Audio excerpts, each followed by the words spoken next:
주님의 이름으로 환영합니다. 또 영상으로 예배를 드리신 우리 은혜교회 성도들에게도 하나님의 은혜를 전합니다. 주님 안에서 평안하시기를 바랍니다. 지금 그 방역 당국에서 30일부터 9월 6일까지 약 8일을 사회적 거리두기 2.5단계로 지금 강화 시키고 있습니다. 그래서 9월 6일까지 또 이 코로나19가 확산되지 못하도록 또 국민의 한 사람으로서 우리가 또 힘써서 그러한 방역에 동참해야 될 줄 압니다.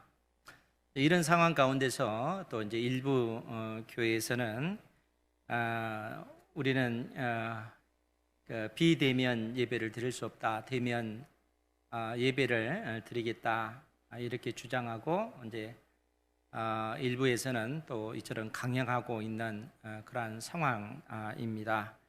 그래서 이제 현 정부가 종교적으로 탄압하는 것이 아닌가 하는 어떤 이러한 주장을 또 일부에서는 그렇게 펴고 있는 그러한 상황인 것이죠. 이러한 어떤 문제들이 제기되면 참 교회들이 또 성도들이 참으로 여러 가지로 좀 힘든 그러한 상황이 되지 않을까 하는 생각이 듭니다. 그래서 우리 그 믿음의 선배들은 어떻게 이러한 상황 가운데서 이러한 문제들을 해결하기 위해서 힘썼는지, 또 성경은 우리에게 어떠한 그 교훈을 해주고 있는지 우리가 그 하나님의 말씀을 통해서 또 믿음의 그 선배들을 통해서 우리가 교훈을 받았으면 좋겠다 하는 생각이 듭니다. 1664년도 그러니까 수백 년 전이잖아요. 1664년이면 그때 영국 런던에 전염병이 아주 크게 유행할 때가 있었습니다. 해수로는 3년, 또 개월수로는 약 18개월 동안 이 전염병이 그 런던 지역에 확산이 되었는데, 이때 이 전염병으로 인해서 죽은 사람들의 그 숫자가 기록에 의하면 7만에서 10만 정도의 어떤 인구가 이 전염병에 의해서 죽임을 당했습니다. 그때 당시 런던의 그 인구가 46만이었다고 해요. 그러니까 7에서 10만이면 거의 5분의 1 정도의 런던 그 시민들이 이 전염병으로 의해서 죽음을 당한 것이죠. 이때 당시 어떤 이 전염병이 그 확산됐을 때 활동했던 목사님 중에 한 분이 리차드 백스터라고 하는 그런 목사님이 계시는데, 이분이 그때 당시 50 이제 전후 때 그 나이입니다. 이때 이제 이분이 그때 당시 어떤 그 전염병을 실제적으로 경험하고 목격한 것이죠. 그러면서 그분이 하나의 어떤 그 요리 문답을 남겼는데, 그리스도인들이 예수 믿는 사람들이 이 세상 속에서 어떠한 그 윤리 의식을 가지고 살아야 되는가, 이 세상 속에서 어떤 의식을 가지고 하나님의 자녀로서 살아가야 되는가 하는 어떤 취지로 요리문답 109문단에 문에 보면 그 질문에 어떤 질문이 있냐면, 만일 통치자들이, 이 세상의 정부가 교회가 모이는 것을 금지한다면 교회는 주일에 모이는 것을 생략할 수 있는가? 이러한 질문을 하고 나서 거기에 대한 답으로 뭐라고 얘기를 했냐면, 특별한 이유로, 즉 전염병이나 화재나 전쟁이 일어났을 경우처럼 일시적으로 모이는 것을 금지하는 것과 정규적으로 또는 신속모독적으로 모이는 것을 금지하는 것은 다른 것이다, 이렇게 말을 했어요. 그러면서 뭐라고 얘기를 했냐면, 만일 통치자가 가령 공공의 안전 같은 더 큰 유익을 위해 전염병이 일어나거나 적의 공격이 있거나 화재가 났을 때 일시적으로 모이는 것을 금지한다면 그에게 순종하는 것이 우리의 의무이다. 이렇게 얘기를 하고 있습니다. 그러니까 전염병 같은 이러한 어떤 일들이 발생했을 때 공공의 큰 유익을 위해서는 우리가 예배 드리지 못하는, 한시적으로 드리지 못하는 그러한 상황이 된다 할지라도 정부에 순종하는 것이 예수 그리스도를 믿는 하나님의 자녀들의 바른 도리다. 이렇게 언급을 하고 있다는 겁니다. 우리가 이제 믿음의 어떤 그 선배들의 어떤 이 증언뿐만 아니라 성경이 실상 우리에게도 가르쳐주는 그러한 증거를 우리는 기억을 해야 됩니다. 우리가 익히 아는 예레미야서 29장에 보면 예레미야 선지자가 바벨론 땅 포로로 끌려간 이스라엘 그 백성들에게 편지를 써서 보내잖아요. 그러니까 남유다가 바벨론에 의해서 멸망을 당할 때는 그냥 멸망당한 것이 아니고 1차, 2차, 3차에 걸쳐서 바벨론의 공격을 받았고 3차 때에 남유다가 완전히 멸망을 당하고 말았습니다. 그런데 1차, 2차 때에 바벨론 땅으로 포로로 끌려간 하나님의 백성, 그 이스라엘 백성들에게 예레미야 선지자가 편지를 써서 보냅니다. 그 편지의 내용이 뭐냐면 이미 포로로 끌려간 그 이스라엘 백성들이 이 바벨론 땅에서 그들이 생각하고 그들이 주장하는 것이 뭐냐면은 하나님께서 우리를 그대로 두지 않는다. 하나님께서 반드시 이 바벨론을 멸망시키고 우리를 다시 약속의 땅, 그 이스라엘 땅으로 돌아가게 할 것이다. 그리고 예루살렘 성전에서 우리가 하나님을 예배하도록, 현장에서 하나님을 예배하도록 하나님께서 그렇게 만드실 것이다. 그들은 그렇게 아주 견고하게 그렇게 믿고 있는 겁니다. 그리고 수많은 거짓된 선지자들은 우리는 결코 멸망할 수 없다. 왜냐하면 우리가 하나님의 백성이고 하나님의 성전이 예루살렘에 있고 이 성전에 하나님이 계시는데 어찌 우리가 멸망할 수 있겠는가? 거짓 선지자들은 그렇게 주장함으로써 하나님의 그 백성들이 이스라엘 땅으로 다시 돌아올 수 있을 거다 하는 이러한 소망을 갖게 하는 것입니다. 그러할 때 예레미야 선지자는 뭐라고 얘기를 하냐면 편지를 써서 하나님께서 남유다를 멸망시킬 것이다. 심지어 예루살렘에 있는 이 성전 자체도 하나님께서 회파하실 것입니다. 그러니까 너희들은 이 땅으로 돌아올 생각을 하지 말고 하나님께서 바벨론을 통해서 우리를 치시는 것은 하나님의 그 진노가, 우리를 향한 하나님의 그 징계가 그렇게 나타나는 것이기 때문에 속히 돌아올 생각하지 말고 당신들은 그 땅에서 집을 짓고 텃밭도 가꾸고 결혼도 해서 자녀들도 낳고 번성하도록 힘쓰십시오. 그렇게 요청합니다. 그러면서 뭐라고 얘기했냐면 그 땅에 살면서 바벨론 땅이 너희들이 살고 있는 그 성읍이 평안할 수 있도록 너희들은 기도해야 됩니다. 왜냐하면 그 성읍이 평안해야 하나님의 자녀인 우리가 평강을 누릴 수 있기 때문에 그렇습니다. 이렇게 오히려 예레미야 선지자는 편지를 써서 보낸다는 거예요. 여러분, 하나님의 그 백성의 입장에 있어서는 하나님의 성전에 나와서 예배드리는 것, 그것이 마땅한 것이죠.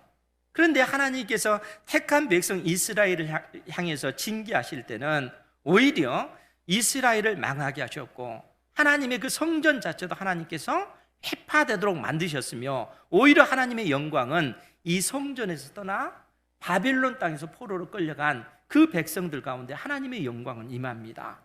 그러니까 포로로 끌려간 그 땅에서 하나님을 예배하도록 하나님께서 이스라엘 백성들에게 은혜를 주고 계시다는 겁니다. 더더구나 오늘날 우리 주님께서 이 땅에 오신 이후에 하나님을 예배하는 그 예배의 그 삶은 시간과 공간의 그 영역을 초월해서 우리가 드릴 수가 있습니다. 단순히 우리가 이 예배당 안에서만 드려야만이 하나님께서 예배를 받으신 것이 아니고 물론 마땅히 우리가 그렇게 해야 됩니다. 그러나 특별한 그러한 경우에 우리가 가정에서 또 우리가 속해 있는 어떤 삶의 영역에서 하나님을 예배할 때 하나님께서 우리의 예배를 받으시는 줄 믿으시기 바랍니다. 영상으로 가정에서 예배를 드리는 이러한 한시적인 그런 상황 속에서도 우리가 하나님께서는 우리의 예배를 받으신다는 겁니다. 믿음으로 여러분들의 마음을 들여서 하나님 앞에 예배하는 여러분들이 되시기를 바랍니다. 그러면 이 세상 속에서 하나님의 자녀들이 어떻게 하나님의 자녀답게 살아갈 것인가? 또 이 세상을 바라보면서 우리는 이 세상을 어떠한 태도로 바라보고 이 세상을 위해서 기도할 것인가? 오늘 말씀을 통해서 우리가 그 교훈을 받기를 원합니다. 사실 오늘 말씀은 우리가 익히 잘 아는 산상수훈의 말씀입니다. 그 산상수훈 하면 우리가 익히 들었던 말씀 아닙니까? 그런데 한편으로 보면은 의외로 이 산상수훈에 있는 그 말씀의 그 의미와 그 깊이를 깨닫지 못하는 경우가 허다합니다. 오늘 시간을 통해서 하나님께서 주신 이 말씀의 의미를 보다 깊이 또 넓게 깨닫는 은혜가 있기를 주님의 이름으로 축원드립니다. 마태복음 5장, 6장, 7장 이 세 장이 우리 주님께서 주신 산상수훈의 말씀입니다. 5장 1절에서 12절만 산상수훈의 말씀이 아니고 5장, 6장, 7장 세 장에 걸쳐서 예수님께서 산 위에서 제자들에게 주신 말씀이다 하는 것입니다. 그런데 이러한 어떤 산상수훈의 말씀이 언제 주어진 것인가? 예수님의 공생에 언제 주어진 것인가? 하는 것을 좀 생각을 해봐야 되는데 예수님께서 이 산상수훈의 말씀을 주실 때는 예수님께서 갈릴리 사역을 시작하실 때, 즉 예수님께서 나사렛에서 공생의 2년을 시작하시면서 나사렛에서 가버나움으로 이사를 하셨지 않습니까? 그리고 이 공생의 2년 상반기 1월부터 약 6월까지 예수님께서 하신 일이 뭐냐면은 제자를 삼는 일과 이 갈릴리 지역에 하나님의 복음, 천국 복음을 증거하면서 허다한 어떤 병자들, 문둥병자들, 중풍병자들, 또 어떤 그 손 마른 사람들, 이런 어떤 병자들을 치료해 주는 놀라운 그런 일들을 행하셨습니다. 그런데 오늘 마태복음을 보면 예수님께서 가버나움으로 이사한 이후에 마태복음 4장 8절부터 22절 말씀에 보면 예수님께서 4명의 제자를 선택하시는 것을 볼 수가 있습니다. 그러니까 공생의 2년 갈릴리 지역의 복음을 전파하시면서 제일 먼저 하신 일이 뭐냐면 예수님께서 4명의 제자를 선택을 하신 거예요. 그 제자가 바로 우리가 잘 아는 베드로와 안드레와 그 야고보와 요한, 4명의 그 제자를 이 갈릴리 호수에서 물고기를 잡고 있는 이 제자들을 주님께서 선택하셔서 제자를 삼으셨다는 거예요. 그러면은 주님께서 이때 이 제자들을 처음 제자를 삼았겠습니까? 그렇지 않다고 했죠. 이미 예수님께서는 공생의 1년에 5명의 제자를 선택하셨어요. 그런데 어떤 차이가 있는가 하면 공생의 1년의 제자를 선택했을 때 이 제자들과 함께 예수님께서 함께 먹고 함께 자고 함께 동행하는 그런 관계가 아니었다는 거예요. 그런데 공생의 2년 이 4명의 제자를 선택하실 때는 그때부터 예수님께서 이 제자들과 함께 먹고 마시며 친히 주님께서 하나님 나라의 그 복음을, 그 하나님의 그 말씀을 이 제자들에게 동고동락하면서 가르치시기 시작하셨다는 거예요. 그러니까 이러한 일을 예수님께서 공생의 2년에 이 일을 시작을 하신 것입니다. 뿐만 아니라 이 4명의 제자만 선택하신 것이 아니고 또 우리가 잘 아는 세리 마태를 예수님께서 제자로 또 삼으시고, 그리고 이 공생의 2년 상반기에 12명의 제자를 예수님께서 친히 선택하셔서 12제자를 세우셨습니다. 그것이 공생의 2년 상반기에 벌어진 일이라는 거예요. 그리고 나서 예수님께서 12명의 제자를 딱 선택하시고 나서 가르쳐 주신 말씀이 뭐냐 하면 그 말씀이 바로 오늘 우리가 보는 산상수훈의 말씀이라는 겁니다. 그래서 마태복음 5장 1절에 보면은 그렇게 기록이 되어 있어요. 예수께서 무리를 보시고 산에 올라가 앉으시니 제자들이 나온지라. 여기서 보면 예수께서 무리를 보시고 산에 올라가 앉으시니 제자들이 나왔다, 이렇게 언급이 되어 있습니다. 무리와 제자들이 분류가 되어 있어요. 여기서 제자들이 12제자인가 라고 했을 때는 그렇지 않다 하는 것을 우리가 성경을 통해서 알 수가 있습니다. 우리가 7장, 마태복음 7장을 한번 찾아볼까요? 마태복음 7장 28절 29절에 보면 뭐라고 기록이 되어 있냐면, 예수께서 이 말씀을 마치심에 무리들이 그의 가르치심에 놀라니 이는 그 가르치시는 것이 권위 있는 자와 같고 그들의 서기관들과 같지 아니함일러라.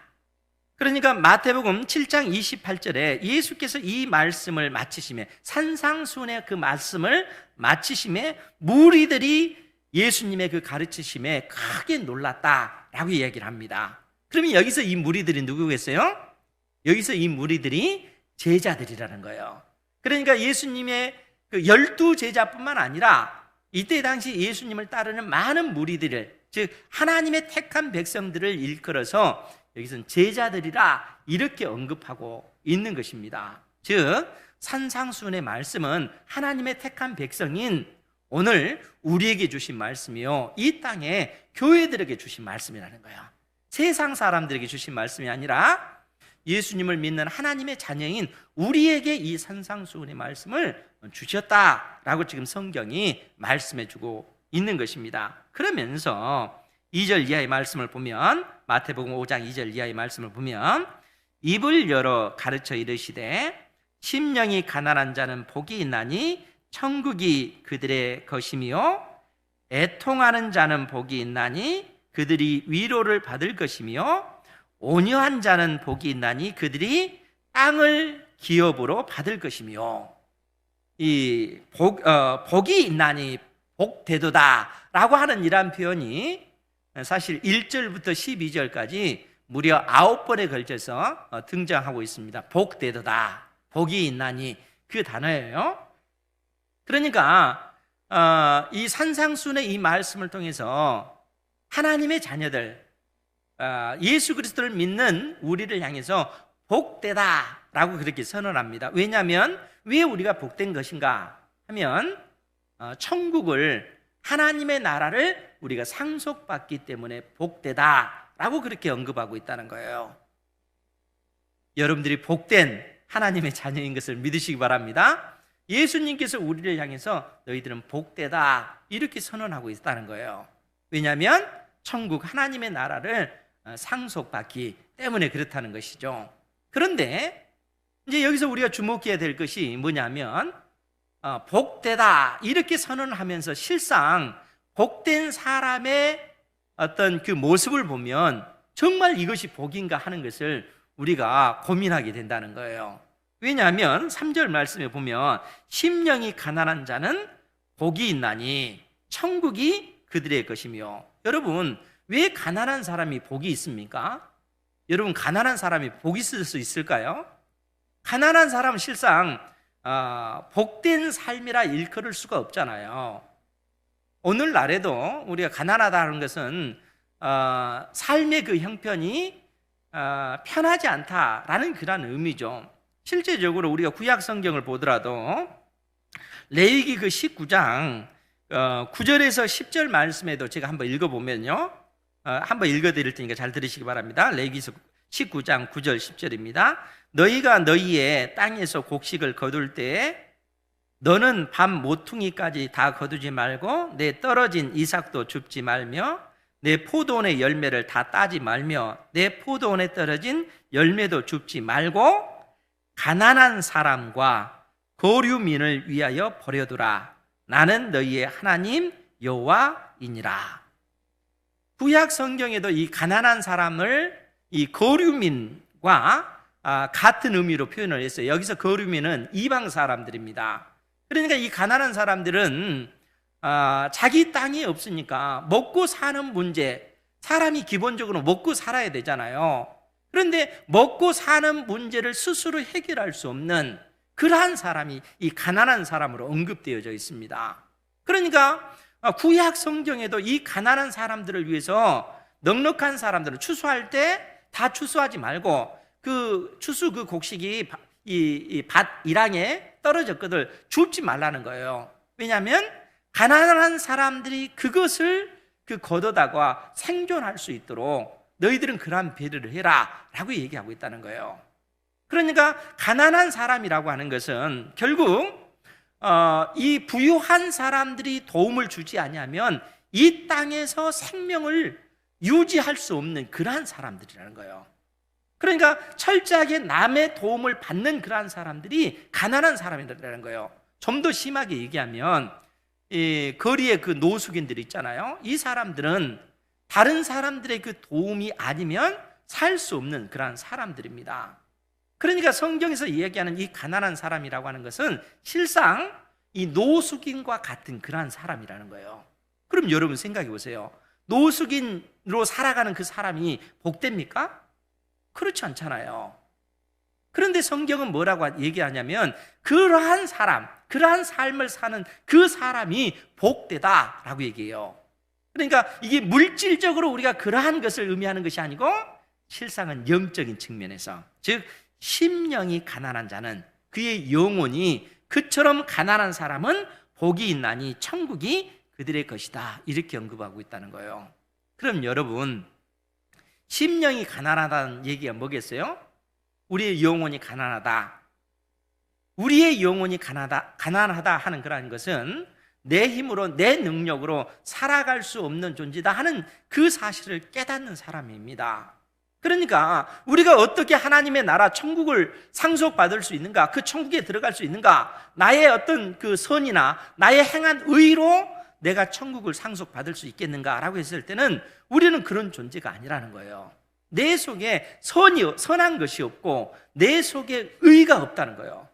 천국에 들어갈 만한 그 의로움이 내 인생에게는 없다는 겁니다. 이 사실을 깨닫고 비참해하고 이 사실을 깨닫고 애통해하는 그 사람을 향해서 오늘 우리 주님께서는 그 사람이 복되다라고 얘기하는 거예요. 내 힘과 내 능력으로 하나님의 그 나라에 들어갈 수 없다는 그러한 사실을 깨닫는, 그러한 비참한 내 영혼의 그 상태를 깨닫는 그 사람이 복되다라고 얘기를 하고 계시는 것이죠. 그리고 그러한 사람이 결국 하나님 앞에 어떻게 하겠습니까? 그래서 4절 말씀이 나오는 거예요. 애통하는 자는 복이 있나니 그들이 위로를 받을 것이며. 왜 애통한 사람들이 위로를 받습니까? 여기서 이 애통한 이 사람은 다른 것 때문에 애통한 것이 아니라 내 속에 선한 것이 없고 의로운 것이 없는 이것으로 인해서 하나님 앞에 애통해 하는 겁니다. 그러니까 내가 이 땅에서 아무리 선을 행하고 내가 아무리 열심히 삶을 살아간다 할지라도 내가 천국에 들어갈 수 있는 존재가 아니라는 거예요. 내 힘과 내 능력으로 하나님의 나라를 상속받을 수 없는 존재라는 겁니다. 그러한 사실을 깨닫고 그로 인해서 애통해 하는 그러한 사람을 하나님께서 위로해 주실 것이다 라고 말씀해 주고 있는 것입니다. 그러니까 이 산상수훈의 이 말씀은 이 세상 사람들에게 주신 말씀이 아니라 철저하게 하나님의 자녀인 우리에게 오늘 주고 계시다는 거예요.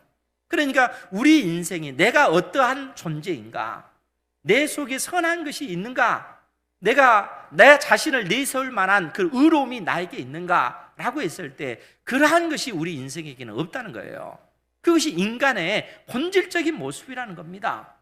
이 진리를 깨닫고 하나님 앞에 애통해하며 은혜를 구하는 그 사람이 하나님 앞에 위로를 받게 될 것을 성경이 말씀해 주고 있는 것입니다. 이러한 진리를 깨닫는 은혜가 있기를 주님의 이름으로 축원드립니다. 하나님의 자녀들은 이 진리를 붙잡고 살아가는 사람들이라는 거예요.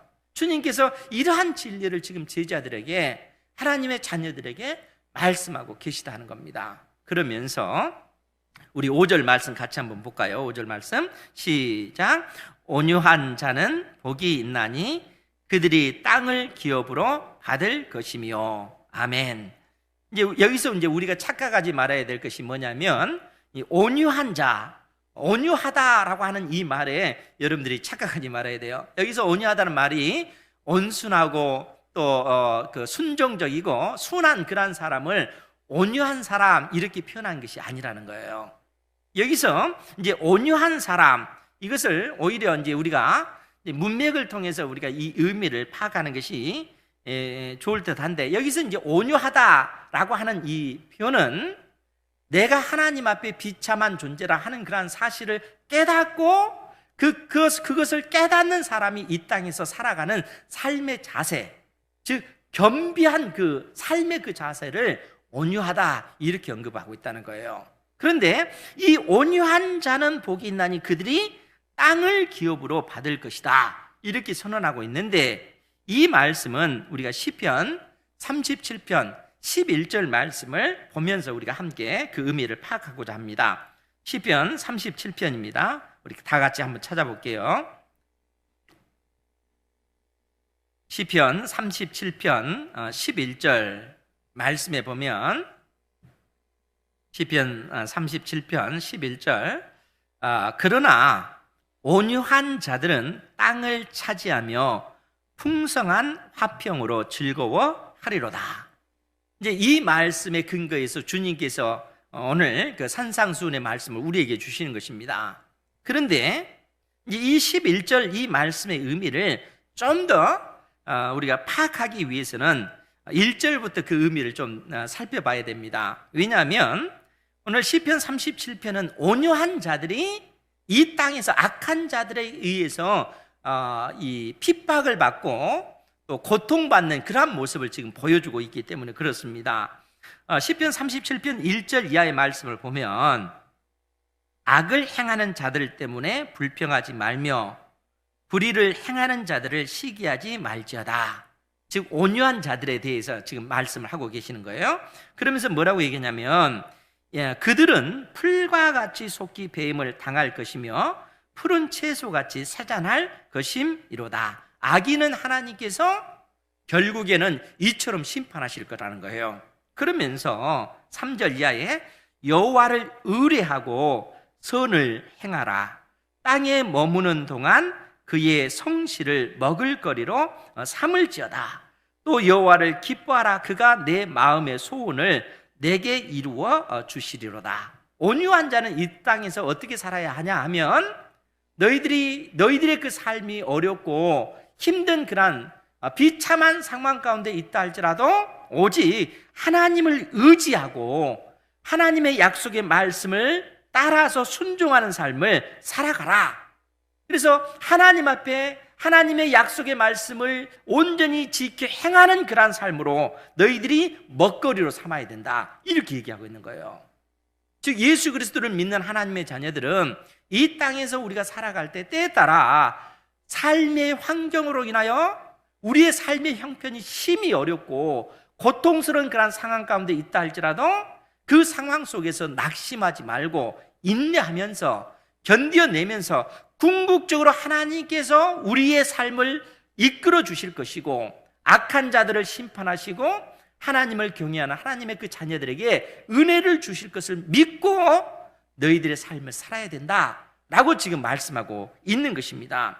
그러면서 뭐라고 얘기합니까? 4절에 여호와를 기뻐하라. 그가 내 마음의 소원을 내게 이루어 주시리로다. 내 마음의 소원, 하나님께서 하나님의 자녀들이 이 땅에 살아갈 때 우리가 소원하는 그러한 것까지 그 소원도 하나님께서 주시고 그 소원을 이루어 주실 것이라는 거예요.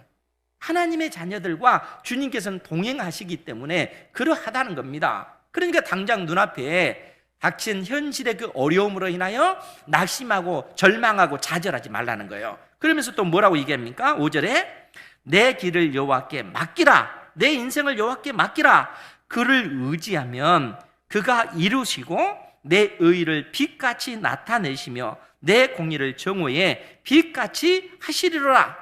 여호와 앞에 잠잠하고 참고 기다리라. 자기 길이 형통하며 악한 꾀를 이루는 자 때문에 불평하지 말지어다. 여호와 앞에 참고 인내하면서 견뎌내면서 하나님만을 의지하라는 거예요. 왜냐하면 궁극적으로 하나님께서 그러한 우리를 높이실 것이기 때문에. 그러면서 8절에 뭐라고 얘기합니까?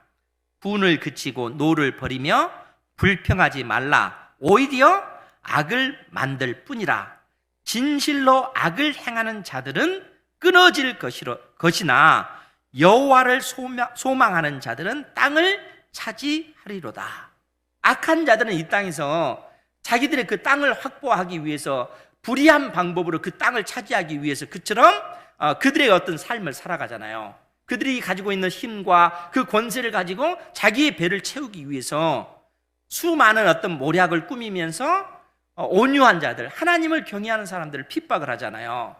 그런데 그러한 어떤 그 상황 가운데서도 하나님을 의지하라는 거예요. 하나님께서. 그러면서 뭐라고 얘기해요? 진실로 악을 행하는 자들은 이 땅에서 끊어질 것이나 여호와를 소망하는 자들은 땅을 차지하게 될 거라는 거예요. 결국 그 땅은 하나님께서 여호와를 경외하고 소망하는 그 사람들이 차지하도록 만들어 주실 거라는 겁니다. 그러면서 잠시 후에는 악인이 없어지리니 내가 그곳을 자세히 살필지라도 없으리로다. 네가 나중에 보면은 그 악한 자들이 결국 하나님의 진노로 다 멸망당할 것이고, 그 땅은 하나님을 경외하는 온유한 자들이, 즉 하나님의 약속의 말씀을 의지하고 인내하고 견뎌내고 하나님을 소망하는 그러한 사람들이 결국에는 그 땅을 차지하게 될 거라는 거예요. 그러면서 주신 말씀이 11절, 그러나 온유한 자들은 땅을 차지하며 풍성한 화평으로 즐거워하리로다. 구약 성경의 이 땅은 하나님께서 약속하신 땅, 하나님께서 친히 통치하시는 그 땅, 즉 하나님의 나라를 상징하고 있습니다. 그러니까 예수님께서 오늘 마태복음 5장을 통해서 온유한 자는 복이 있나니 그들이 땅을 기업으로 받을 것이며 라고 했을 때 이 땅은 영원한 하나님의 나라 천국을 의미하고 있다는 거예요. 하나님께서 친히 통치하시고 경영하실 그 나라를 소유하게 될 거라는 거예요. 주님께서 이 말씀을 우리에게 해주시는 겁니다. 그러면서 우리 본문의 6절 말씀을 같이 한번 볼까요? 마태복음 5장 6절 시작. 의에 줄이고 목마른 자는 복이 있나니 그들이 배부를 것이며. 아멘. 그래서 의에 줄이고 목마른 자, 이 표현이 나오는 거예요. 여기서 의는 나에게서 나오는 의가 아니라 우리 주 예수 그리스도의 십자가의 사랑을 통해서 나에게 주어진 의입니다. 그러니까 이 의가 없어서 우리는 하나님의 나라를 상속받을 수 없는 그러한 존재인 겁니다. 이 의가 없기 때문에 우리는 하나님 앞에 영적으로 가난한 존재요. 그것 때문에 의가 없기 때문에 이로 인해서 우리는 애통해 하는 자요. 이 의가 없어서 이로 인해서 하나님 앞에 통곡하는 그러한 존재들이었다는 거예요. 의가 없기 때문에. 그런데 의에 줄이고 목마른 자는 복이 있다, 이렇게 선언하고 있습니다. 왜요? 우리 주님께서 이 의로움을 우리에게 주시기 때문에, 예수님의 그 십자가의 그 사랑을 통해서 나에게 없는 그 의를 예수님께서 나의 모든 죄 때문에 십자가에 못 박혀 죽으시고 그 의를 우리에게 전가시켜 주심으로써 우리가 하나님 앞에 나아갈 수 있는 그러한 의를 얻게 됐다는 거예요. 주님께서 이러한 그 교훈을 하나님의 자녀인 우리에게 말씀하고 계시다는 겁니다. 그러면 사랑하는 성도 여러분, 오늘 주님께서 이 말씀을 통해서 이제 주시는 은혜가 무엇인가를 좀 생각을 해봐야 되지 않겠습니까? 그러니까 하나님께서는 오늘날에도 하나님의 그 택한 백성들, 주님께서 피 흘려 세우신 교회들을 향해서 이 진리의 말씀을 붙잡고 나아가기를 원하고 계시다는 거예요. 예수 그리스도를 믿는 사람들은 하나님 앞에서 우리 자신을 내세울 만한 어떠한 그 선한 것이 우리에게는 없다는 거예요. 우리에게 의로움이 없다는 거예요. 오직 예수 그리스도께서 주시는 십자가의 그 사랑으로 우리가 이 세상 속에서 살아가도록 주님께서는 우리를 불러내신 것입니다. 그러면서 너희들은 이 세상의 빛이다, 너희들은 이 세상 속에서 소금이다 라고 말씀하고 계시는 것이죠. 그러면은 우리가 이 세상 속에서 소금으로 빛으로서의 그 역할을 감당하기 위해서는 어떻게 해야 되겠는가 하는 겁니다. 이에 따라 우리가 알지 못하는 어떤 인생의 문제들, 또 사회적인 어떤 그 현상들, 그러한 일들이 얼마나 많이 벌어집니까? 여러분, 서두에 예레미야서 29장에 있는 그런 말씀을 근거로 해서 예레미야가 그 바벨론 땅에 포로로 끌려간 이스라엘 백성들에게 편지를 쓴 내용에 대해서 말씀을 했잖아요. 그런데 여러분 생각해 보십시오. 왜 이스라엘이 멸망을 당했습니까? 남유다가 왜 바벨론에 의해서 멸망을 당했어요? 그것은 바벨론이 강대했기 때문에 멸망당한 것이 아니라 하나님의 택한 백성 이스라엘이 하나님 앞에 온전히 서지 못하고 하나님 앞에 범죄하고 그 죄악들을 돌이키지 아니했기 때문에 하나님의 그 진노가 남유다에겐 임한 거라는 거예요.